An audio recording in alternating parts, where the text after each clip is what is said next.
నమస్తే, welcome to our channel. జ్యూరిచ్లోని Telugu diaspora మీటింగ్లో నారా లోకేష్ చేసినటువంటి కామెంట్స్ ప్రస్తుతం చర్చనీయాంశంగా మారాయి. మరి ప్రజా శ్రేయస్సు కోసం మేము మిసైల్లా వర్క్ చేస్తాం, మా జీపీఎస్ చంద్రబాబు అంటూ ఆయన చేసినటువంటి కామెంట్స్ని ఏ విధంగా చూడాలి, మరోపక్క గుడివాడ అమర్నాథ్పై లోకేష్ చేసినటువంటి కామెంట్స్ని ఏ విధంగా చూడాలి తెలుసుకునే ప్రయత్నం చేద్దాం. దీన్ని విశ్లేషించడానికి మనతో పాటుగా ఉన్నారు senior journalist doctor Vadlamani Kanakadurga గారు.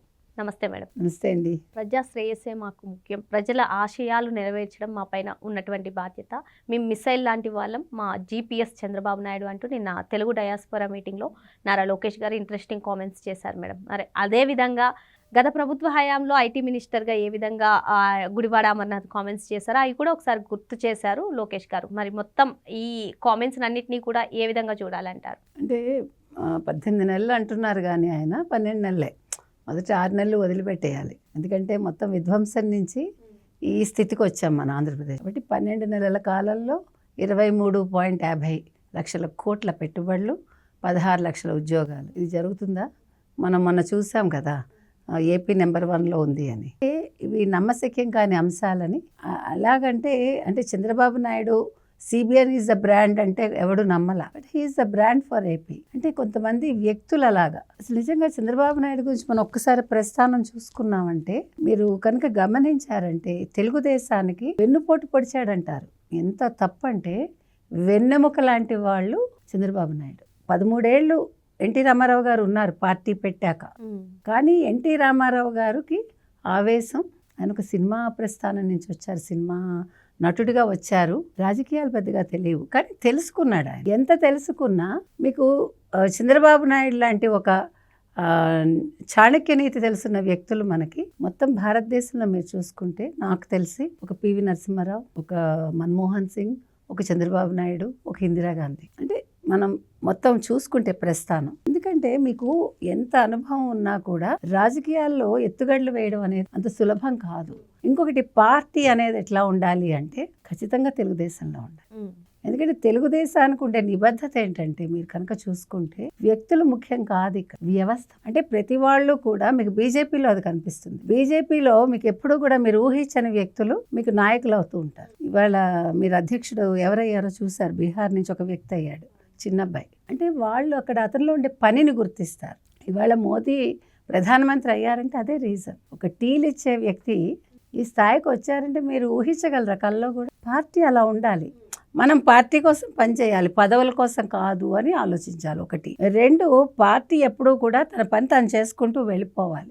వస్తారు పోతారు, కానీ తెలుగుదేశంలో మనకు తెలిసి వెళ్ళిపోయిన వాళ్ళు తక్కువ, చాలా తక్కువ. మీకు మళ్ళీ అది ఈ తెలుగుదేశం క్రమశిక్షణ కావచ్చు, కొద్దిగా రాజనీతి కావచ్చు, రేవంత్ రెడ్డి కబ్బింది. వేరే కేసీఆర్ కబ్బల. కేసీఆర్ అంత తెలంగాణ సాధించి అంత చేసి 10 ఏళ్ళు ముఖ్యమంత్రిగా ఉండి వాట్ హీ ఇస్ 0. కానీ ఇవాళ కాంగ్రెస్లో yes this is my state, నేను అంటే చేయగలను అని అందరినీ ఒక తాటి మీదకి తీసుకొచ్చాడు రేవంత్. చాలా సమస్యలు ఉన్నాయి తెలంగాణలో, బట్ నెగ్గుకొస్తున్నాడు ఆయన.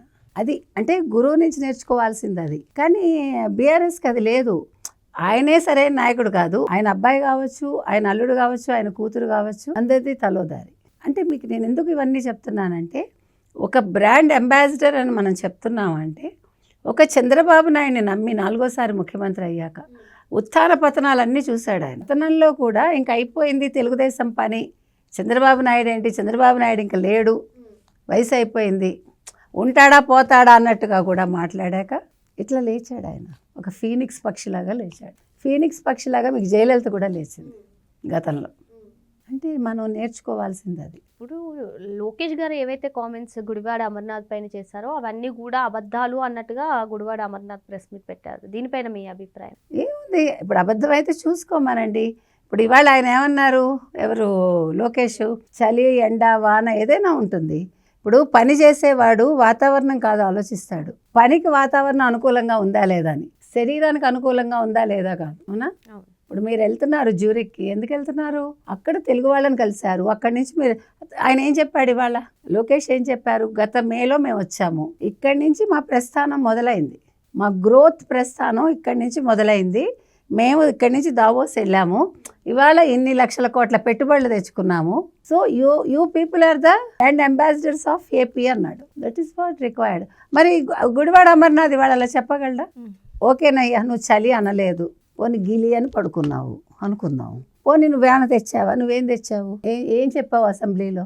బొబ్బట్లు ఒక ఎంఓయు, అల్లం వెల్లుల్లి పేస్ట్ ఒక ఎంఓయు, పచ్చళ్ళు ఒక ఎంఓయు. మీ జగన్మోహన్ రెడ్డి ఏం చెప్పాడు? స్ట్రీట్ ఫుడ్స్ ఇదా?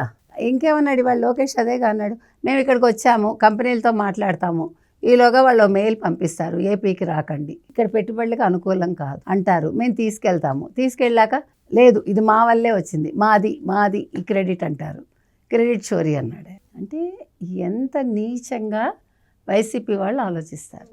అది కాదు కదా. నేను ఇవాళ కూడా చెప్తున్నానండి జగన్మోహన్ రెడ్డికి, ఆయన విజయసాయి రెడ్డి చెప్పింది మనం మాట్లాడుకున్నాం, కోటరి నుంచి బయటికి రాను. ఎప్పుడు మనిషి 4 గోడల మధ్య ఉండిపోతే అతని కళ్ళు ముక్కు చెవులు పనిచేయవు. అతని పక్కనుండే వాళ్ళ కళ్ళు ముక్కు చెవులే తన కళ్ళు ముక్కు చెవులు అనుకుంటాడు.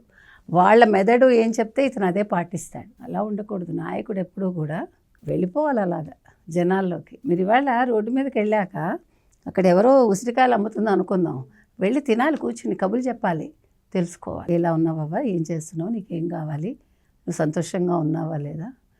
దట్ ఇట్ సెల్ఫ్ అది ఎంత దాని ఇంపాక్ట్ ఉంటుందంటే, తను వెళ్ళి తన కుటుంబంలో చెప్తుంది, నా కుటుంబం ఇంకో 10 కుటుంబాలకు చెప్తే. నేను అనేది ఏంటంటే, మీరు ఎకనామిక్స్ తల్లి దగ్గర నేర్చుకుంటాం మనం, అర్థమైందా? కానీ రాజకీయం తండ్రి దగ్గర నేర్చుకోవాలి. పంపకాలు అక్క చెల్లెల దగ్గర నేర్చుకోవాలి. మనం తెల్లారు లేచి కొట్టుకుంటాంగా అక్క చెల్లెలో, చిన్నప్పుడు మరీ కొట్టుకుంటాంగా, అగో నీకు ఎక్కువ వచ్చింది, నాకు తక్కువ వచ్చింది, ఇదే గోల్ ఉంటుంది ప్రతి ఇంట్లో. అగో దానికి ఎక్కువ టిఫిన్ పెట్టావు, లేకపోతే దానికి ఎక్కువ ఇది ఇచ్చావు, దానికి మంచి గోవను కొన్నావు. తమ్ముళ్ళు కూడా ఏడుస్తారు, అన్నలు కూడా ఏడుస్తారు, అగో దానికి బంగారం కొన్నావు, నాకు కొనలేదు. ఇవన్నీ కూడా ఈ బంధాల నుంచి మనం ప్రతిదీ నేర్చుకుంటాం. That is what life. వ్యాపారం అంటే ఏంటి, అంతే కదా. మీరు 10 మందితోటి మీరుండే విధానమే మీ వ్యాపారానికి పెట్టుబడి. మీ మాటలే మీ వ్యాపారాన్ని పెంచుతాయి, మీ మాటలే మీ వ్యాపారాన్ని దించుతాయి. కానీ పెద్దలు ఊరికే చెప్పలేదు. సో ఇవాళ అక్కడికి వెళ్తే, దావోస్ వెళ్తే, అంటే నేను అనలేదు అన్నాడు కదా ఇతను, ఎవరు, గుడివాడ అమర్నాథ్. ఒకసారి రివైండ్ చేసుకోమని. పోనీ అనలేదయ్యా అందాం అనుకుందాము. సరే ఏం తీసుకొచ్చావు, ఎంఓయూలేవి చూపిపోని. లేదు నేను వెళ్ళాను, తెచ్చాను, ఆ చలిలో వణుక్కుంటూ అని చూపించు. లేదు కదా. జగన్ ఈజ్ నాట్ ద ఏమనాలి, అతను కాదు కదా ఒక బ్రాండ్ అంబాసిడర్ ఫర్ ఏపీ. ఇవాళ అసలు మనం మాట్లాడుకుంటుంటే, ఇప్పుడు ఏపీకి బ్యూలర్ ఫుడ్స్ను గ్రెయిన్ టెక్నాలజీ రావాలని. బ్యూలర్ ఫుడ్స్ అంటే మీకు ఇప్పుడు ఇవి ఉంటాయి కదా, స్నాక్స్ ఇలాంటి ఐటమ్స్, తర్వాత బేకరీ ఐటమ్స్, వాటికి సంబంధించి అనమాట. వాళ్ళని రమ్మని అడిగారు. తర్వాత గ్రెయిన్ టెక్నాలజీ అంటే ధాన్యం ఉత్పత్తి. అంటే మనకి ధాన్యం, ఇప్పుడు మనకి వంగడాలు, వరి వంగడాలు అంటాం మనం. అంటే వరి ఈల్డింగ్ ఎక్కువ రావడానికి, మంచి ధాన్యం, మంచి పంట బియ్యం, మంచి బియ్యం రావడానికి వాటికి సంబంధించింది కావచ్చు. అంటే టెక్నాలజికల్గా మన భూమి సారాన్ని బట్టి మంచి ఈల్డింగ్ రావడానికి సంబంధించి కూడా కావచ్చు. తర్వాత మన వాతావరణానికి అనుకూలంగా ఎట్లా పంటలు వేసుకోవాలి, వీటన్నిటికీ సంబంధించి ఉంటుందని నేను అనుకుంటున్నాను. సో వాళ్ళని కూడా రమ్మని అడిగారు ఆయన.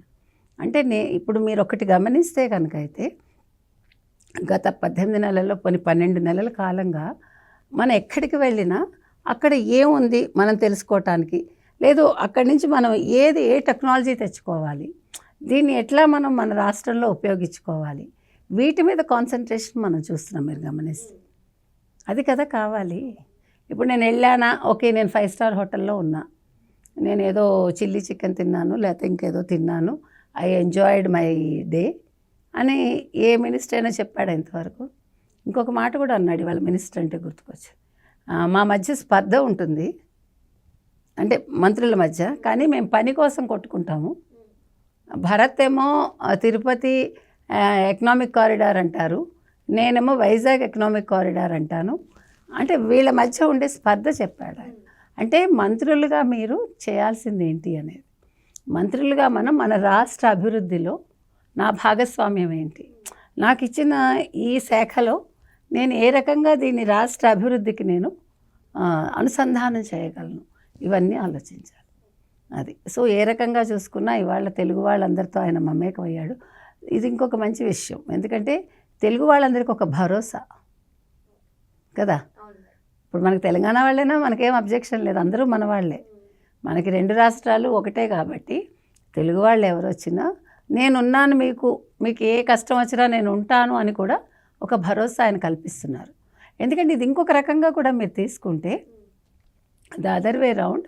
ఇప్పుడు మనం ఇదివరకంటే మనకి ఒక గతంలో మనం ఒక దేశానికి వెళ్తే మనం పట్టించుకునేవాడు ఉండేవాడు కాదు.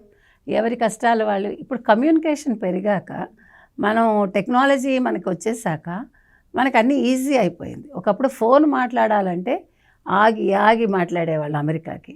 సో ఇవాళ అలా కాదు, స్ప్లిట్ సెకండ్లో we can send the message. మీకు తెలుసో లేదో కానీ రాజీవ్ గాంధీ చనిపోయాక అమెరికా నుంచి ఫోన్ వస్తే మాకు తెలిసింది, నాకు బాగా గుర్తుంది. అలాగా నేను అనేది ఇవాళ అలా కాదు. ఇవాళ ఏ దేశంలో ఉన్నా మీకు చిన్న కష్టం అంటే మీరు వెంటనే గవర్నమెంట్కి మీరు ఇన్ఫామ్ చేయొచ్చు. ఆంధ్రప్రదేశ్లో ఇమీడియట్గా లోకేష్ గారు చర్యలు తీసుకుంటున్నారు. మన అలా కువైట్ ఇవన్నీ చూసాం, మనం ఎంతోమందిని సేవ్ చేస్తున్నాం. సో ఇది మనకి కావాల్సింది. టెక్నాలజీని మనం మన రాష్ట్ర ప్రజల మంచి కోసం ఉపయోగించడం అన్నమాట. మరో అంశంతో మళ్ళీ కలుద్దాం. Thank you madam. Thank you.